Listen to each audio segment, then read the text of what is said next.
রব্বুল আলামিন, পৃথিবীর কোনো মানুষ আমার গুনাহ সম্পর্কে জানে না, তুমি আমার গুনাহ সম্পর্কে জানো। আমি এমন গুনাহ করেছি আমার বিবি জানে না, বিবি গুনাহ করেছে আমি জানি না। আল্লাহ তুমি সব কিচ্ছু জানো, হে আমার প্রভু তুমি আমাকে মাফ করে দাও।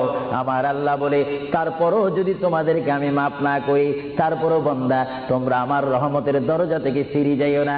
আমি তোমাদেরকে হুকুম দিচ্ছি, ওয়ালাউ আন্নাহুম ইয যালামু আনফুসাহুম জাউকা, বান্দারে যদি গুনাহ করে ফেলো আমার রহমত থেকে মুখ ফিরিয়ে তুমি চলে যাইও না।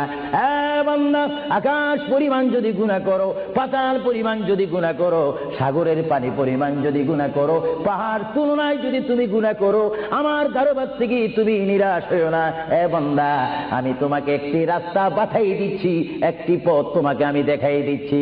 সেই পথটি কোন পথ তোমরা জানো? ওয়ালাউ আন্নাহুম ইয যালামু আনফুসাহুম জাউকা, বান্দারে যখন তোমরা বরবাদ হয়ে যাবে তখন তোমাদেরকে একটা পথ আমি তোমাদেরকে দেখাই দিলাম, সেই পথটির নাম হচ্ছে আমার রাসূলের মদিনা।